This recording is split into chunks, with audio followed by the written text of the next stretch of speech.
saksikan kepada dunia bahwa satu-satunya juru selamat yaitu hanya Yesus Kristus Tuhan. Satu-satunya yang menebus dosa umat manusia hanya Yesus Kristus Tuhan. Satu-satunya yang adalah jalan kebenaran hidup hanya Yesus Kristus Tuhan. Satu-satunya yang akan datang kedua kali hanya Yesus Kristus Tuhan. Tidak ada yang lain. Dan kita sangat butuh Roh Kudus. Haleluya.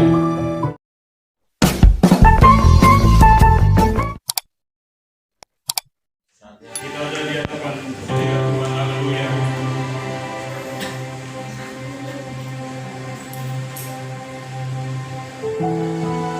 Bisa kita berdoa dan kita percaya dan Roh Kudus bekerja, mujizat itu pasti ada. Haleluya. Kita berdoa. Ya Tuhan Allah kami, Allah kami percaya di dalam nama Yesus Kristus Tuhan kami. Di saat kami percaya di dalam nama-Mu Tuhan Yesus, kami percaya itu juga Tuhan, perkara mujizat pasti ada. Dan Tuhan kami percaya itu, bahwa oleh karena nama-Mu Tuhan, Roh Kudus, Allah Roh itu sedang bekerja dan terus bekerja sampai Tuhan kedatangan-Mu yang kedua kali.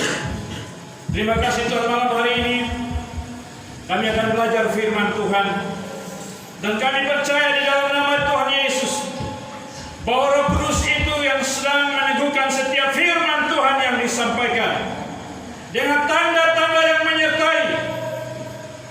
Kami percaya Tuhan bahwa masing-masing kami merasakan tentang kehadiran Roh Kudus yang diturunkan dari surga, yang diutus oleh Yesus Kristus Tuhan kami. Dan kami percaya itu Tuhan sedang melawat kami. Terima kasih Tuhan, hamba-Mu yang Tuhan malam hari ini Engkau khususkan untuk memberitakan firman Tuhan. Hamba bukan lebih baik, tetapi kalau Tuhan yang berkenan dan Tuhan yang izinkan Tuhan, maka Tuhan malam hari ini Engkau nyatakan kuasa di tempat ini, Engkau nyatakan lawatan di tempat ini, Engkau nyatakan hadirat di tempat ini. Biarlah Roh Kudus bekerja secara luar biasa, mujizat-mujizat terjadi, dan kami percaya itu di dalam nama Yesus. Terima kasih Tuhan, haleluya. Mari Tuhan berfirman kepada kami, karena kami sudah siap mendengarnya. Di dalam satu nama Yesus Kristus Tuhan kami berdoa. Haleluya. Yang diberkati katakan amin. Berikan kemuliaan bagi Tuhan. Shalom. Saudara kekasih Tuhan, malam hari ini kita akan belajar firman Tuhan. Malam hari ini kita berbicara tentang Roh Kudus. Dan itu Roh Kudus itu janji yang terbesar di saat Tuhan Yesus mau naik ke surga. Dan tidak ada satupun yang bisa memungkiri itu, karena Dia adalah yang akan meneguhkan setiap perkataan firman yang dikeluarkan oleh Yesus Kristus Tuhan. Dan Dia sendiri yang akan menggenapkan itu semua sampai kedatangan Tuhan yang kedua kali. Kita baca Kisah Para Rasul pasal 1 ayat 6 sampai dengan ayat yang ke-8. Kita baca secara bersama ya, 3 ayat saja. Kita baca secara bersama. 1, 2, 3. Maka bertanyalah mereka yang berkumpul di situ, Tuhan, maukah Engkau pada masa ini memulihkan kerajaan bagi Israel? Jawabnya, Engkau tidak perlu mengetahui masa dan waktu yang ditetapkan Bapa sendiri menurut kuasanya, tetapi kamu akan menerima kuasa kalau Roh Kudus turun ke atas kamu, dan kamu akan menjadi saksiku di Yerusalem dan di seluruh Yudea dan Samaria dan sampai ke ujung bumi. Haleluya. Ini satu firman ataupun pernyataan ataupun satu amanat agung yang disampaikan oleh Tuhan Yesus, yang tadi sudah disinggung oleh Bapak tadi dalam kesaksian, yang sama juga dengan yang diangkat di dalam Matius yaitu Matius 28 ayat 18 sampai dengan 20. Segala kuasa baik di sorga dan di bumi telah diberikan kepadaku. Tuhan Yesus berkata itu demikian kepada para murid. Karena itu pergilah, jadikanlah semua bangsa muridku, baptislah mereka di dalam nama Bapa, Anak dan Roh Kudus, dan ajarlah mereka melakukan segala sesuatu yang telah kuperintahkan kepadamu. Dan ketahuilah aku senantiasa menyertai kamu sampai kepada akhir zaman. Saudara, ini yang kemudian tentang Roh Kudus, janji tentang Tuhan Yesus. Aku senantiasa menyertai kamu sampai kepada akhir zaman. Tuhan Yesus sudah di sorga. Siapa yang menyertai? Dia ada di sana, tetapi rohnya dicurahkan bagi dunia. Bagi setiap orang yang percaya, maka dia akan merasakan tentang kekuatan roh itu. Dan bagi yang tidak percaya, maka dia tidak akan bisa merasakan tentang kekuatan Roh Kudus. Bagi yang tidak percaya, maka dia juga ada bagian lain. Dia akan dihukum, bukan kata saya, tapi kata firman Tuhan. Saudara terkasih Tuhan, ini yang kita baca belajar di sini. Para murid di sini, mereka waktu itu dalam suatu kondisi di mana belum mengalami pemulihan secara negara Israel. Belum mengalami karena mereka dijajah bangsa Romawi. Bukti adalah salah satu Tuhan Yesus menjadi korban, walaupun ini penggenapan firman. Dan waktu itu saudara, di dalam benak mereka, pada saat Tuhan Yesus memberikan pertanyaan ini, hanya mereka di dalam benak mereka itu berani hanya berbicara, mau supaya apa? Pulihkan bagi Israel satu kerajaan. Karena mereka merasakan betul, pada saat mereka bersama dengan Yesus, pada saat ada di dalam dunia, mereka harus berhadapan dengan berbagai macam hal. Dihalangi sana sini, bahkan nyawa dipertaruhkan. Mereka sendiri melihat bagaimana Yesus menjadi korban. Ini yang kemudian, maka bertanyalah mereka berkumpul di situ, Tuhan, maukah Engkau pada masa ini memulihkan kerajaan bagi Israel? Ini permintaan yang terakhir sebelum Tuhan Yesus terangkat ke surga.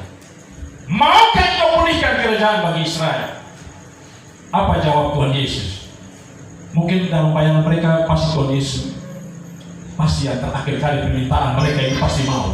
Tapi kenyataannya berbeda dengan harapan. Apa yang mereka mimpikan, apa yang mereka harapkan tidak sesuai dengan apa yang mereka harapkan. Jawaban Tuhan Yesus di sini mengatakan begini. Jawabnya, engkau tidak perlu menentukan masa dan waktu yang ditetapkan Bapa sendiri menurut kuasa-Mu. Dia mau menyatakan kepada para murid bahwa pemulihan Israel adalah urusan Bapa di sorga. Tapi yang sekarang kamu punya tugas adalah beritakan Injil ke seluruh dunia. Itu yang penting. Saudara, siapa yang tidak mau dipulihkan? Misalnya contoh yang saya sering kasih contoh, tanah. Yang ya, saya mungkin Bapak di sini ada. Bapak dari tadi dengan sabu Rejua. Kebetulan saya kemarin apa? Sabu Rejua ya. Mudah-mudahan tidak boleh kan. Saudara, Nona dan teman saya yang Atana ini dulu sudah berjanji sehidup semati. Dan kemudian dia punya harapan dan memang sudah punya satu perjanjian bahwa nanti sebulan lagi Atana akan melamar akan Ina yang dari Sabu Rejua ini. Tapi kemudian apa? Ina di Sabu Rejua kirim surat kemudian sebelum 2 minggu acara itu. Atana minta maaf bahwa hubungan kita cukup sampai di sini. Karena 2 minggu lagi saya akan dilamar orang. Saudara kekasih Tuhan, Atana sakit hati betul. Saudara, apa yang terjadi kemudian? Harapan dia untuk mengalami suatu proses yang luar biasa untuk menuju kepada yang nama dia bagikan jalan tol urusan dia, pupuslah sudah. Tinggal hanya harapan. Harapan tinggal apa? Tinggal harapan, tidak menjadi kenyataan. Ini satu situasi yang karena itu, saudara kekasih Tuhan, bahwa kita kembali pada para murid ini. Mereka yang pada saat itu betul-betul mengharapkan kalau bisa Tuhan pulihkan kerajaan bagi Israel, tapi tidak sesuai dengan apa yang mereka harapkan. Tapi Tuhan memberikan jaminan kepada mereka bahwa mereka akan dipakai secara hebat, yaitu Roh Kudus akan diberikan bagi mereka, akan dicurahkan bagi mereka supaya apa? Mereka menjadi saksi. Masalah tentang urusan bangsa Israel mau dipulihkan menjadi satu negara, itu urusan Allah. Tapi urusanmu adalah menjadi saksi Kristus, memberitakan karya keselamatan Kristus ini. Harus Tuhan Yesus itu luar biasa. Dia membuat satu perencanaan yang sangat betul, berkesinambungan. Artinya begini, berentetan, tidak akan terputus di sini.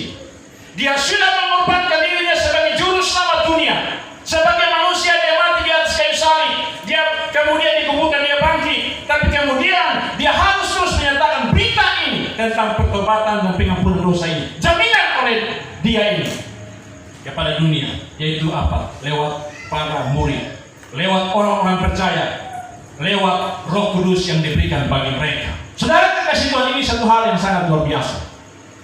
Makanya saudara, saya bertema begini, kuasa Roh Kudus untuk menjadi saksi Kristus.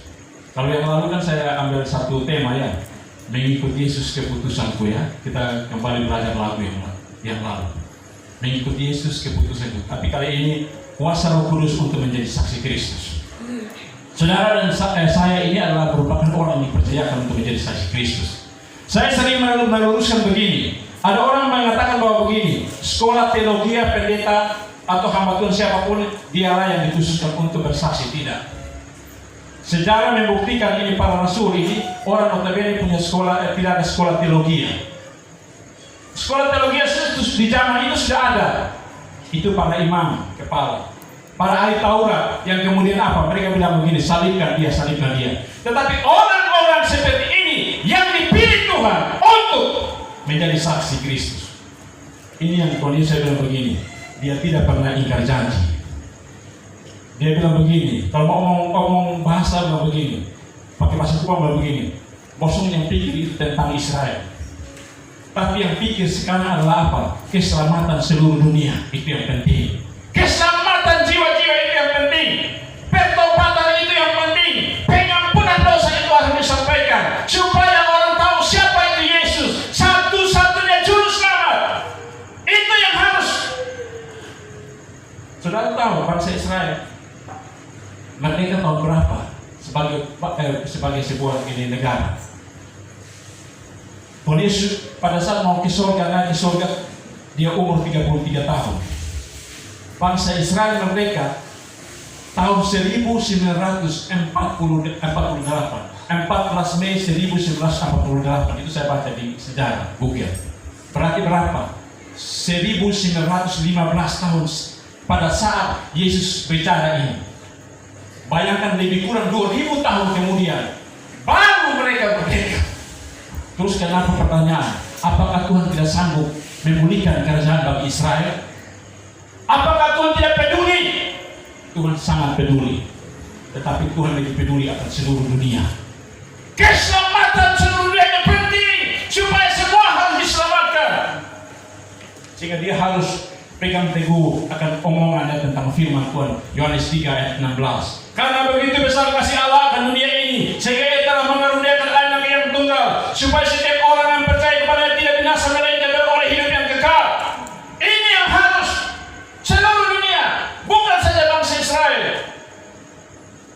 Terlalu mudah pada waktu itu kalau dia sebagai Tuhan, dia mau katakan saya bisa saja oleh otoritas kuasanya bangsa Israel dipulihkan. Tapi waktu itu bangsa Israel belum bersatu.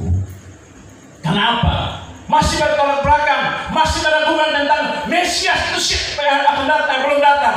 Kristus itu belum ada. Dia sebenarnya Kristus itu sendiri, Mesias itu sendiri. Sehingga disinilah satu tanggung jawab yang diberikan oleh Tuhan Yesus kepada para rasul. Ini amanat agung. Pergilah jadikanlah semua bangsa murid.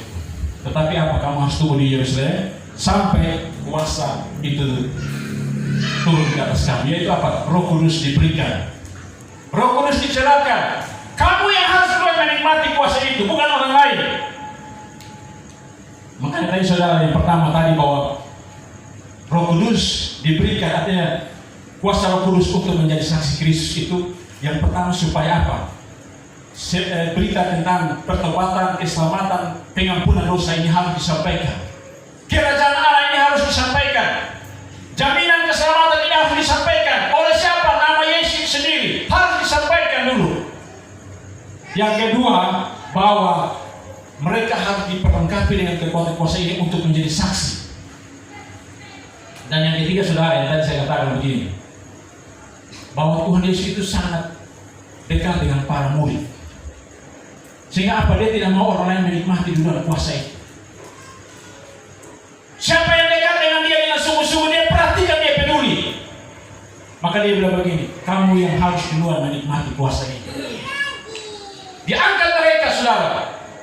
Kalau waktu itu, saudara, saya punya baca firman ini, saya membayangkan begini. Kalau waktu itu Tuhan pulihkan ini sebagai Tuhan, otoritasnya, kuasanya dibuat Israel pulihkan, Simon Petrus tidak akan dikenal, Yohanes tidak akan pasti dikenal. Karena apa? Israel sudah mereka pulih. Untuk apa? Tetapi apa?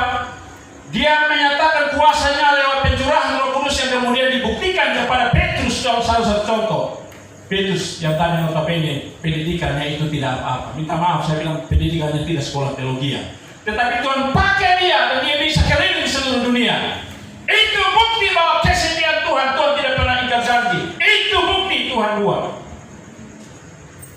Makanya saudara, dengan heras, saudara-saudara kita yang dari Katolik, contohnya di pusat Roma sana, di atas di bawah altarnya Bapak Paus itu ada kuburannya Santo Petrus.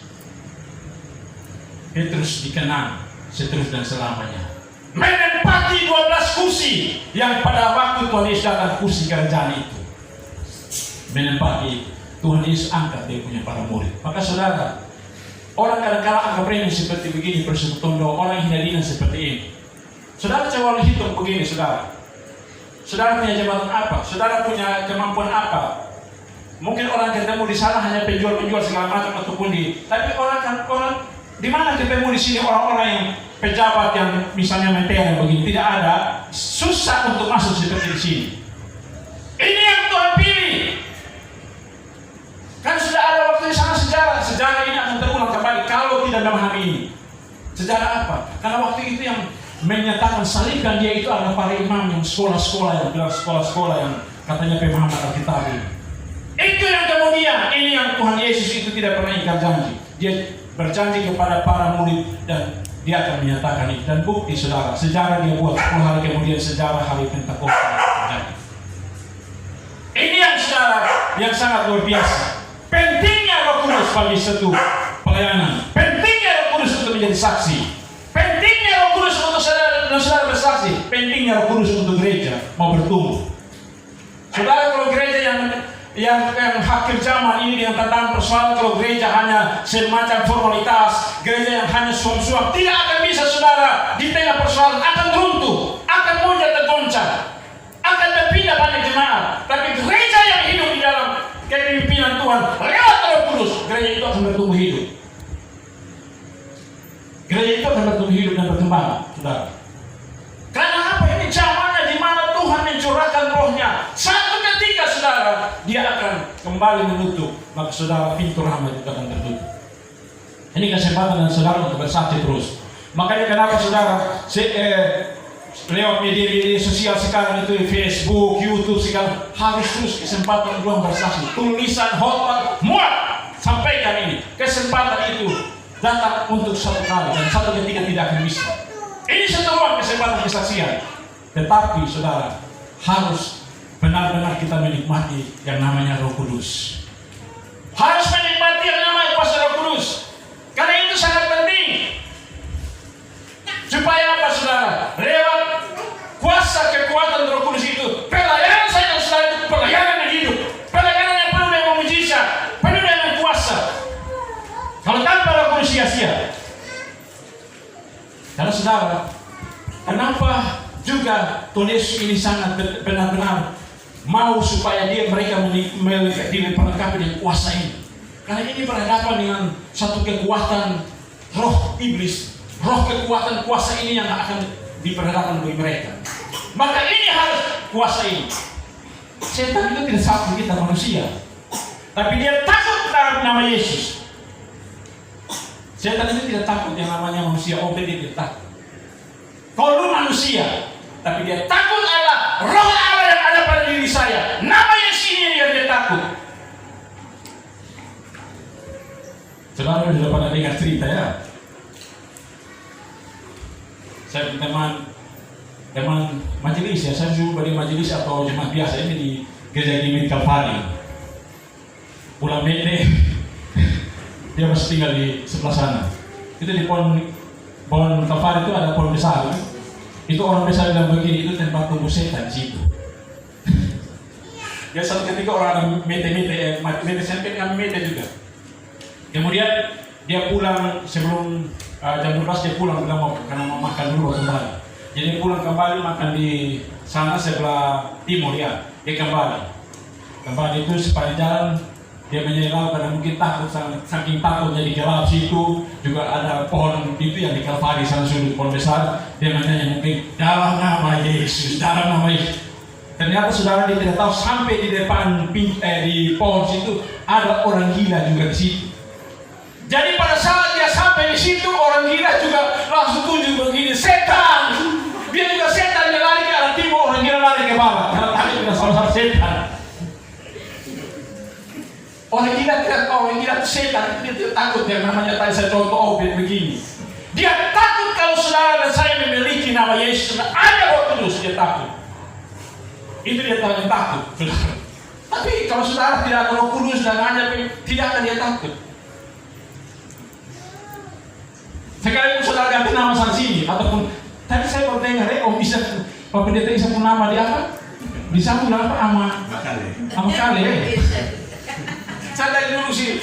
Saya omong begini karena biar nama begini, tapi ada Roh Kudus. Biar nama ini sama Kale atau apa? Saya begini orang pakai Obed mungkin Obed itu namanya Obed itu Omama orang besar nama Omama. Tapi kalau saya punya aku sama orang pakai Omau, nama jelek. Biar nama apa saja ada Roh Kudus. Saudara, ini yang kemudian Tuhan Yesus menyatakan di sini. Jadi saudara bahwa dengan Roh Kudus itu sangat penting. Kebutuhan itu Tuhan Yesus tidak sepadan. Lu berhadapan dengan semua yang seperti ini harus lu memiliki Roh Kudus. Kalau tanpa Roh Kudus, lu tidak akan bisa berbuat apa. Gereja tidak akan bisa hidup. Mujizat tidak akan bisa hidup. Bisa ada terjadi kalau Roh Kudus. Roh Kudus terjadi. Kita lihat kalau cerita ini mereka 10 hari kemudian bertepatan hari Pentakosta Tuhan Yesus buat sejarah. Mereka Alkitab mencatat di sini. Kalau kita baca Kisah Para Rasul 1 ayat 14, mereka semua bertekun dengan sehati dalam doa bersama-sama dengan beberapa perempuan serta Maria ibu Yesus dan dengan saudara Yesus. Ini yang kemudian Tuhan lihat luar biasa. Kesatuan roh terjadi, kesatuan hati terjadi, persekutuan terjadi. Maka 10 hari kemudian bertepatan hari Pentakosta dia curahkan roh itu bagi setiap orang percaya, bagi para rasul. Dan saudara lihat Petrus bajingan. Orang pendidikan yang sampai kalau kita baca telusuri Kisah Para Rasul pasal 4 dan seterusnya kita temukan di situ. Orang-orang para imam, kepala dan semua ahli Taurat begini. Ini orang ini buta huruf, tidak punya pendidikan. Tapi kenapa dia bisa hebat seperti ini? Karena siapa? Karena Roh Kudus. Karena Yesus yang memberikan itu. Kalau Tuhan sudah mencurahkan bagi saya dan saudara Roh Kudus, maka saya dan saudara akan diangkat dan mengalami suatu hal anugerah yang luar biasa. Amin. Tuhan akan berikan itu. Walaupun kita orang bilang jatuh bodoh-bodoh, bukan berarti begini saudara. Terus kemudian, kita jangan sekolah anak, bukan saudara. Tetapi saudara, ini yang Tuhan buat, Tuhan angkat orang-orang dan Tuhan itu sangat setia. Saya sampai merenung luar biasa Tuhan. Kenapa dia tidak angkat orang-orang lain, tapi dia tetap jaga ini mereka. Petrus ini walaupun orang menyangkal dia, Tuhan itu menyangkal Yesus. Tapi kemudian Tuhan bawa dia. Kemudian Tuhan pilih dia dan dia menjadi orang yang sangat luar biasa. Ini yang kemudian Petrus sangat luar biasa. Roh Kudus yang mampukan dia. Inilah untuk menjadi saksi saudara. Saudara sudah pernah dengar juga ya? Saya cerita ya supaya kita jangan terlalu pegang-pegang. Sudah dengar Paimon? Paimon itu dia punya itu cerita kesaksian betul terjadi nyata di daerah Jawa Tengah sana. Dia kemudian punya dia pergi ke sama pendeta. Pendeta saya tolong pergi berdoa. Kan dia orang buta huruf, jadi dia pergi berdoa kalau saya punya ada yang sakit. Jadi pendeta ini kan orangnya berwibawa betul karena ini ladang sawah. Dia pakai sepatu hujan, sepatu gereja, tapi pakai sepatu speedboat, sepatu board ya. Boneng itu pakai untuk sampai di sana. Dilihat mana yang sakit. Dia pikir mama ko, dia kembali ko, dia anak atau dia. Tidak ada sakit. Tahu-tahu pengen tujuh begini. Mana sakit pengen? Sudah capek. Pengen tujuh ini sapi yang sakit. Aduh, Pak Pendeta bilang begini. Saya seumur hidup begini, ini saya melayani orang manusia. Tapi ini kali saya lihat ini sapi yang sakit. Karena Pak Pendeta saking marah emosinya, berdiri ini sapi kepala dipegang begini.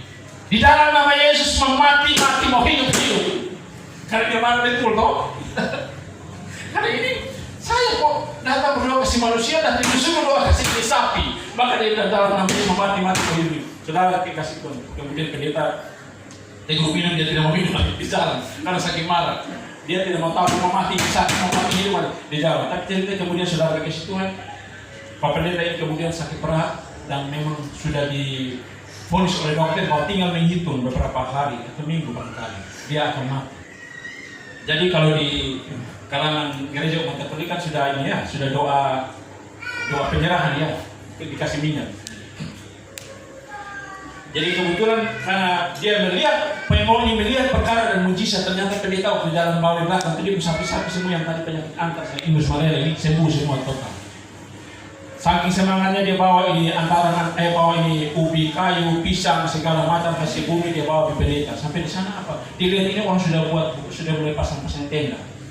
Di situ Pak Pendeta sudah terbaring. Dia tanya ini kenapa? Pak Pendeta semua mati. Saudara, yang teringat di dalam dia punya pikiran adalah doa Pak Pendeta itu tadi. Mau mati, mau hidup dalam nama Yesus. Dia menghadap. Pak Pendeta berdoa buat apa? Sama berdoa Pak Pendeta. Saudara kasih Tuhan. Dia masuk ke orang motor kita yang Pak Pendeta kepala Tesla begini. Yang sudah mati ini. Dia bilang begini. Dalam nama Tuhan Yesus, mau mati, mau hidup. Saudara dia paling belakang. Sampai di pintu kedua saudara, orang bersorak-sorai bertingkat, dia bertepuk tangan, glory, haleluya. Oleh karena apa? Pendeta dibangkitkan pada waktu itu. Oleh karena doa dari seorang penyembuh. Kenapa? Ada urapan Tuhan, ada kuasa Tuhan, ada Roh Kudus. Di mana Roh Kudus, di situ ada kemerdekaan. Tuhan itu Roh. Coba baca 2 Korintus 3 ayat 17 ya. Kalau tanpa Roh Kudus, gereja akan suam-suam kuku. Kalau tanpa Roh Kudus, pelayanan akan mati hambar. Kalau tanpa Roh Kudus, persekutuan doa ini tidak seperti ini. Roh Kudus, maka ada pemulihan, ada kemenangan. Coba baca ya. Betul ya, 2 Korintus 3 ayat 17. 2 Korintus 3 ayat 17. Sebab Tuhan adalah Roh, dan di mana ada Roh Allah, di situ ada kemerdekaan. Amin. Haleluya. Tuhan itu Roh, di mana ada Roh Allah, di situ ada kemerdekaan, di situ ada pemulihan, di situ ada kemenangan. Jadi tanpa Roh Kudus tidak ada kemenangan, tidak ada pemulihan, tidak ada mujizat. Itu saudara luar biasa. Maka Tuhan Yesus itu dia mau mengatakan betul bahwa harus benar-benar hargai Roh Kudus. Kita ini sekarang ini payah, hati-hati saya bilang. Melayani terus kemudian jangan kita anggap remeh. Karena hati-hati, ini zaman dia roh ini tidak kelihatan, tapi dia sedang bekerja. Siapa yang menghujat dia, mendukakan dia, maka dia sedang berhadapan. Itu tidak yang diampuni. Firman Tuhan yang berkata. Tuhan Yesus bilang begini. Tuhan Yesus mengatakan satu contoh yang sedang begini. Bosong mau hina saya, Yesus ini boleh. Saya ampuni. Karena Yesus manusia tadi, secara Allah yang datang menjadi manusia. Boleh kamu, tapi jangan mendukakan Roh Kudus. Kenapa? Dia Roh Allah. Dia adalah Allah, Roh yang sedang bekerja. Makanya sudah di mana-mana contoh orang datang mulai menghina-hinakan orang Kristen. Orang mulai di sana bilang dia enak bakar gereja dan lain sebagainya dan menghambat. Tidak bisa, akan bisa. Karena apa? Inilah dia punya pelayanan, dia punya gereja, maka dia akan menyatakan kemuliaan kuasanya bagi orang percaya. Itu yang saudara, yang Tuhan Yesus nyatakan bagi di sini. Maka saudara, Roh Kudus diberikan supaya kita menjadi saksi Kristus. Jadi saudara, kita contohnya begini. Kalau kita baca semua kisah beberapa bagian firman Tuhan ini, kita ketemu di sini bahwa Roh Kudus itu diberikan yang paling utama adalah harus menjadi saksi. Karena itu perkara luar biasa daripada hal-hal yang bersifat kehidupan misalnya jasmani. Berbeda saudara, karena dia yang berjanji. Utama adalah penginjilan kesaksian. Maka ini harus orang-orang penginjil harus tangkap ini. Gereja harus tangkap ini. Saya butuh Roh Kudus. Katakan kepada Yesus, saya butuh Roh Kudus. Tuhan berikan. Karena apa? Demi keselamatan dunia. Itu yang Tuhan utamakan. Makanya sangat bertolak belakang yang permintaan para murid. Orang mau yang kerdil pulihkan di Israel. Kenapa kita butuh itu? Tapi Tuhan lebih yang utama, yaitu keselamatan seluruh dunia. Karena dia telah rela mati di atas kayu salib. Maka dia mau supaya dunia diselamatkan. Tugas orang Kristen, orang percaya, para murid adalah menjadi saksi, tetapi harus Roh Kudus itu diberikan. Harus mengalami kuasa Roh Kudus. Kalau tanpa Roh Kudus mati, sia-sia, percuma. Kemudian saudara begini, kalau itu kami melayani Tuhan yang begitu, terus kemudian kami punya kehidupan jasmani, Tuhan peduli dan sangat peduli. Tuhan peduli dan sangat peduli saudara. Saya punya satu cerita kisah begini. Ada satu penginjil, dia sudah meninggal, penginjil hebat, itu orang dari Gemini. Dia punya kerja apa? Dia hanya melayani, bersaksi. Lu tugas adalah melayani. Dia di mana saudara, diminta keliling. Jadi belum ada pendeta-pendeta yang sekarang ini. Dia orang yang dipakai Tuhan sana sini, Oikumene sana sini, leader yang hebat, di mana-mana di kota Kupang sangat terkenal. Apa yang kemudian orang melihat dia begini? Tidak ada, dia pekerjaan hanya melayani dan melayani.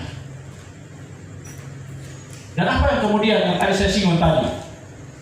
Kebutuhan jasmani apa kemudian dia menjadi terbengkalai? Tidak. Saudara, orang-orang yang dilayani, yang adalah petinggi-petinggi yang punya berkat, orang-orang Chinese, saudara-saudara, mereka datang ada yang sumbang tanah, kasih dia tanah lebih besar ini, kasih tanah dia, tanah frame, saudara. Kemudian apa lagi? Ada yang sumbang motor untuk melayani. Kebutuhan dicukupkan, diberikan, kelimpahan terjadi. Dia menangis saudaraku bahwa mengikut Tuhan walaupun ada penderitaan, ada susahnya, tetapi Tuhan memberikan kelimpahan bagi dia. Saya teringat akan salah satu, ini kan kita komedi, tapi saya agak sedikit dulu ada kita waktu mau ditabiskan untuk jadi majelis, banyak yang mempersoalkan begini, pendeta dong ini dong enak, setiap bulan nunggu sudah atas ada gaji ke-13-nya, ada THR, terus ada yang kemudian dapat gaji setiap bulan. Tapi kami yang majelis bagaimana? Tapi apa saudara jawaban dari Ketua Sinode ini? Pelajari semua ternyata seluruh mayoritas umumnya orang yang melayani dengan sungguh-sungguh yaitu para majelis, mereka tidak secara nampak uang ini. Kalau pendeta itu jelas, saudara, dia pakai istilah begini, pakai bahasa Kupang begini. Tuhan kasih di majelis itu secara cembunyi. Cembunyinya apa? Cembunyi-cembunyinya apa? Dia akan lihat, dia telusuri ternyata apa? Majelis punya anak-anak itu berhasil semua menjadi orang-orang hebat, menjadi orang-orang kenamaan, menjadi orang-orang pendidikan yang luar biasa. Oleh karena apa? Tuhan tidak pernah ingkar janji. Orang yang setia melayani, orang yang menikmati kuasa Roh Kudus, dia Tuhan akan berikan itu. Kalau saudara kita telusuri di sejarah Simon Petrus, dong, saya tulis di Alkitab ini, saya tulis di sejarah-sejarah bahwa pada saat mengikut Tuhan ini, dong makan minum dicukupkan untuk istri anak di tamu tidak. Sejarah kalau kita baca itu sejarah betul, mereka mengalami kelimpahan. Itu yang kemudian ditulis di dalam kisah para rasul ini, sejarah mula-mula ini.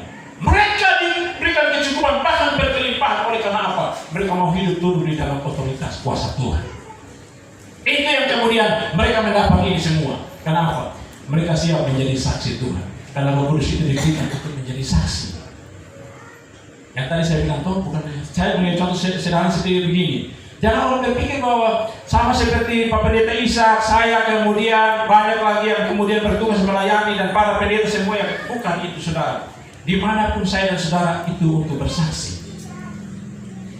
Sederhana saudara, sebagai pelayan toko saya dan saudara di sana menyaksikan tentang Kristus di sana. Menyaksikan tentang nama Yesus. Kata sepotong hanya selom saja saudara, itu punya satu nilai khasiat yang luar biasa. Ada Roh Kudus yang bekerja. Ada Roh Kudus yang bekerja. Walaupun dia tidak sehebat saya ataupun pendeta saudara untuk punya kemampuan fasih berbicara ataupun memberitakan firman, tapi ada kekuatan Roh Kudus yang bekerja. Dia hanya bersaksi sepotong saja, selom saja, senyum saja, kesaksian dia tentang nama Yesus, ada kegerakan di sana. Tuhan buat luar biasa. Itu yang makanya tadi dalam 2 Korintus 3 ayat 17. Tuhan itu roh, di mana ada Roh Kudus di situ ada kemerdekaan. Tuhan pulihkan. Tapi pada saat kita mulai bersaksi, maka Roh Kudus sedang bekerja, mencukupkan, memberikan kelimpahan, perkara-perkara mujizat terjadi. Itu yang saudara. Saudara, saya lihat semua ini saya heran kadang-kadang. Oh dulu Om Anis ini main harus nebeng di saya. Sekarang apa? Om Anis sudah bisa nyeng-nyeng. Malah saya lagi dengar lagi Om Anis bilang nyengnya 2-3 lagi. Itu luar biasa saudara. Karena apa? Kesaksianmu ada Roh Kudus, maka Tuhan mencukupkan dengan segala yang tadi saya bilang. Sembunyi-sembunyi Tuhan berikan. Ini yang saudara terus siap melayani, terus melayani. Karena apa saudara? Kalau saudara dan saya minta Roh Kudus, maka Tuhan minta tuntut adalah begini, harus jadi saya pun saksi. Ini dia omong di sini. Bahwa saya dan saudara untuk punya panggilan pelayanan, hidup yang kita mau persembahkan untuk Tuhan, hidup untuk kita mau mempersekutukan diri dengan Tuhan, hidup untuk kita mengatakan saya cinta Tuhan, saya setia dengan Tuhan. Tapi Tuhan sedang menyediakan satu hal yang luar biasa, yaitu Roh Kudus diberikan, Roh Kudus dirahkan. Tapi harus saudara dan saya menjadi saksi. Saksikan kepada dunia bahwa satu-satunya juru selamat yaitu hanya Yesus Kristus Tuhan. Satu-satunya yang menebus dosa umat manusia hanya Yesus Kristus Tuhan. Satu-satunya yang adalah jalan kebenaran hidup hanya Yesus Kristus Tuhan. Satu-satunya yang akan datang kedua kali hanya Yesus Kristus Tuhan. Tidak ada yang lain. Dan kita sangat butuh Roh Kudus supaya oleh Roh Kudus dunia diselamatkan. Oleh Roh Kudus pemulihan terjadi. Oleh Roh Kudus penegasan tentang pertobatan dan jaminan keselamatan dalam nama Yesus itu boleh dapat teratasi. Haleluya. Dan saudara, di mana ada Roh Kudus di situ ada kemerdekaan. Di mana ada Roh Kudus di situ ada pemulihan di dalam nama Yesus Kristus Tuhan. Dan saudaraku, haleluya. Kalau kita sudah mau ikut Tuhan, kita mau berkomitmen bersekutu dengan Tuhan, mau ikut untuk selalu dan senantiasa hidup berjumpa dengan Tuhan, mau terus hidup untuk terus mau mencintai Tuhan dan seterusnya, maka satu hal yang Tuhan berikan, jadikanlah semua bangsa berikut. Kita butuh Roh Kudus. Haleluya, haleluya, haleluya, haleluya, haleluya. Dan saya dan saudara, kita sudah menerima kuasa itu. Kita sudah diberikan semua itu. Kita sudah diberikan semua itu bagi saya dan saudara untuk melayani Tuhan, bersaksi terus sampai Tuhan datang. Haleluya, haleluya, haleluya.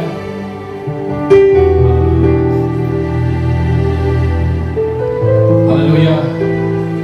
Kita terus ada saudaraku, masing-masing angkat hati kita ke hadapan Tuhan. Tuhan, saya mau ikut Engkau Tuhan. Saya mau terus menjadi murid-Mu Tuhan. Saya mau terus Tuhan menjadi saksi-Mu. Saya butuh Roh Kudus. Saya butuh Roh Kudus. Saya butuh Allah Roh Kudus. Saya butuh supaya ada kuasa itu melingkupi saya, supaya saya dipenuhi dengan kemuliaan Tuhan lewat Roh Kudus, untuk saya bisa menjadi orang yang melayani karena kehebatan Tuhan sendiri lewat Roh Kudus bagi saya dan saudara. Haleluya, haleluya. Kita berdoa. Haleluya. Ya Allah ya Tuhan kami, saat ini Tuhan kami ada di hadapan hadirat-Mu ya Allah. Terima kasih Tuhan atas firman-Mu yang sangat luar biasa. Satu amanat agung bagi setiap gereja Tuhan, bagi setiap orang percaya, bagi setiap umat yang percaya, yaitu jadikanlah semua bangsa muridmu.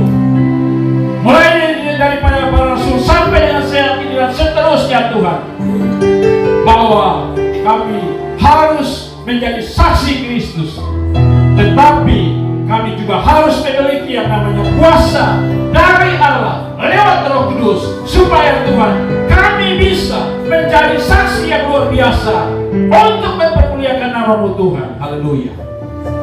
Maka itu Tuhan, dalam nama Yesus, mari Tuhan engkau setiap hati pribadi kami yang ada di situ, bahkan yang ada di rumah-rumah, yang mengikuti semua akan pelayanan ini Tuhan, merasakan tentang kebutuhan akan Roh Kudus, merasakan tentang urapan Roh Kudus, kuasa Roh Kudus. Terjadilah perkara mujizat, Roh Kudus dicurahkan, Roh Kudus terjadi di sana, dialami oleh semua. Haleluya.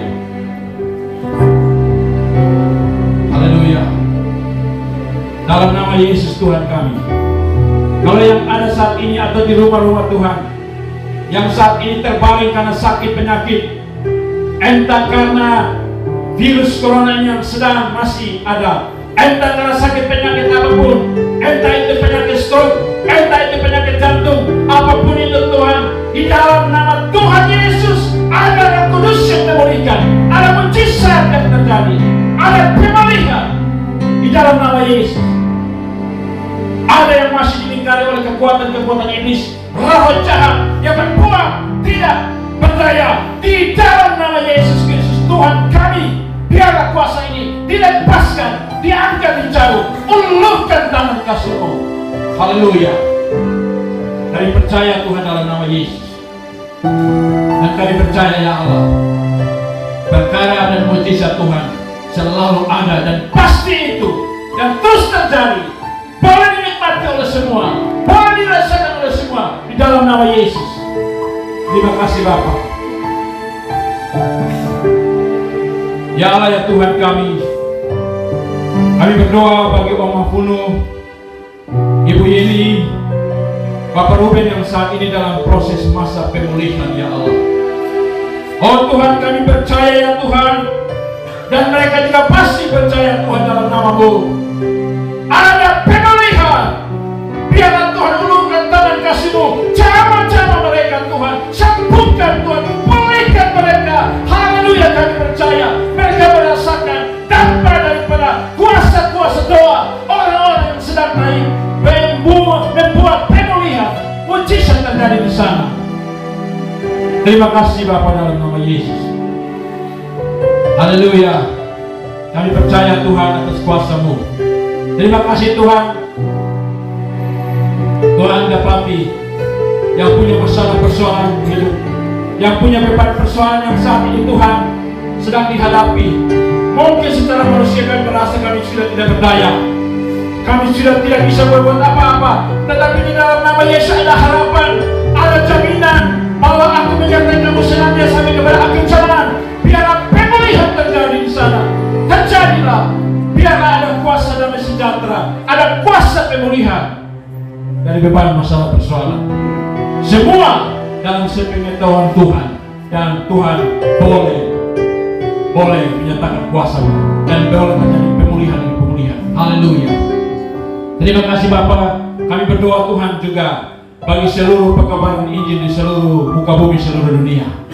Kami berdoa Tuhan bagi seluruh hamba-hamba Tuhan yang dipakai untuk bersaksi dimanapun. Gereja-gereja Tuhan, kami minta bungkus dengan kekuatan kuasa darah-Mu, dan kami minta Tuhan Engkau nyatakan kemuliaan-Mu. Roh Kudus bekerja secara luar biasa, nyatakan kemuliaan-Mu Tuhan di semua gereja, hamba-hamba Tuhan, anak-anak Tuhan yang melayani. Perkara-perkara mujizat boleh terjadi, tanda-tanda heran ini boleh dapat terjadi, boleh dirasakan, membuktikan bahwa Engkau Tuhan dan Sang Juru Selamat dunia. Engkau pemilik segala kuasa baik di surga dan di bumi. Haleluya dalam nama Yesus. Bapak, kami juga berdoa bagi bangsa negeri kami Indonesia. Mari Tuhan, dengan segala pelayanan bangsa ini, pemerintah pusat, presiden kami sampai dengan yang tingkat ke bawahnya, kabupaten kota, provinsi kabupaten kota, Tuhan, nyatakan kuasa-Mu Tuhan. Biarlah mereka juga merasakan betapa pentingnya Roh Kudus bekerja untuk meneguhkan dan memberkati seluruh pelayanan mereka.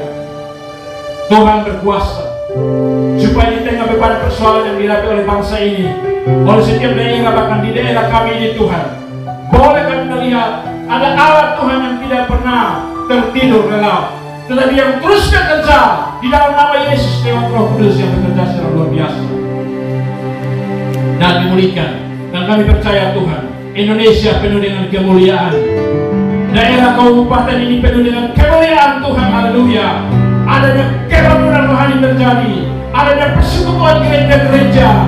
Kalau Tuhan, wadah ini Engkau telah menyatakan satu spirit, satu semangat oikumene, maka Tuhan, biarlah mulai kabupaten ini ada oikumene secara besar-besaran, ada kesatuan roh yang luar biasa, bahkan sampai Indonesia, bahkan seluruh dunia, supaya semua tertuju kepada satu nama, Yesus Kristus Tuhan, yang Allah, yang Esa Kudus, yang mulia, yang akan datang yang kedua kali. Haleluya. Sebagai Tuhan dan Juru Selamat itu. Haleluya. Terima kasih Bapa. Berkati semua kami. Terima kasih ya Allah kami, Tuhan kami. Berkati Tuhan. Amin. Haleluya. Terima kasih ya Allah kami. Wadah ini Tuhan yang secara luar biasa yang sedang pulihkan kembali.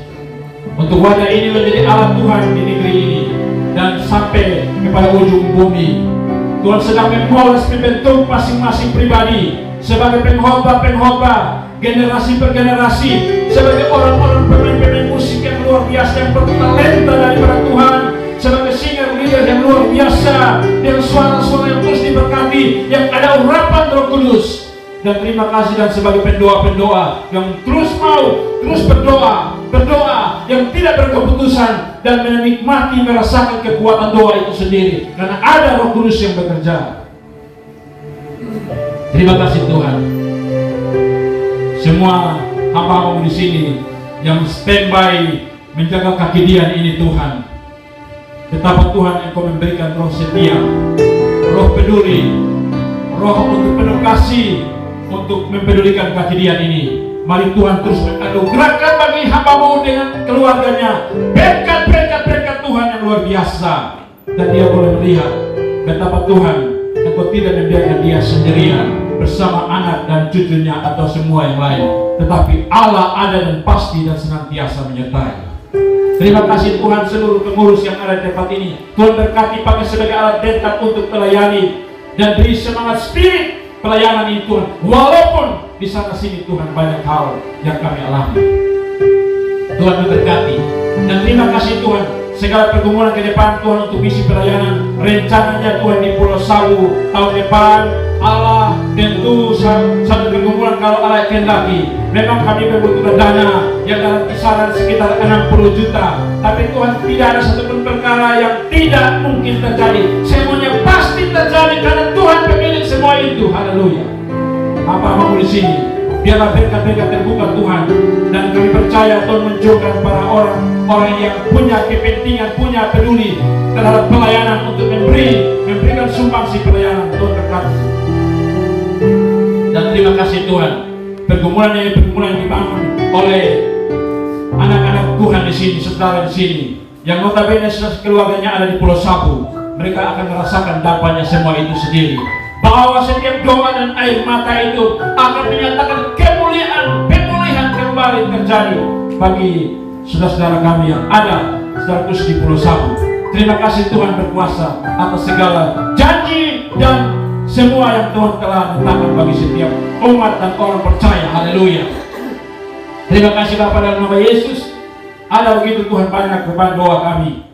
Tuhan, Engkau lihat setiap hati pribadi kami masing-masing Bapa, dan Engkau peduli, dan kami percaya itu Tuhan tidak pernah ikat janji. Tuhan terus menyatakan kuasa dan kemuliaan-Mu Tuhan. Terima kasih Tuhan persembahan yang kami telah berikan. Engkau juga Tuhan akan kami berikan nanti Tuhan kuduskan dan berkati persembahan itu agar menjadi berkat bagi pekerjaan pelayanan Tuhan lewat apa yang Tuhan titipkan bagi akan wadah ini Tuhan. Sekali lagi Tuhan berkati akan wadah Ekumene ini. Dari gereja manapun Tuhan kami berada, kami satu adanya dikumpulkan Tuhan di tempat ini untuk bersama-sama melayani. Mari Tuhan sekali lagi curahkan rohmu, curahkan rohmu, satukan setiap hati masing-masing. Pemimpin-pemimpin gereja untuk punya pemahaman yang sama bahwa tempat wadah ini adalah tempat oikumene untuk berdoa bersama, bersekutu bersama, sehati sejiwa seroh untuk melayani. Tidak ada kepentingan lain, tapi hanya Tuhan yang dipermuliakan supaya jiwa-jiwa diselamatkan dari neraka. Terima kasih Bapa dalam nama Yesus. Ini sembahyang doa kami Bapa.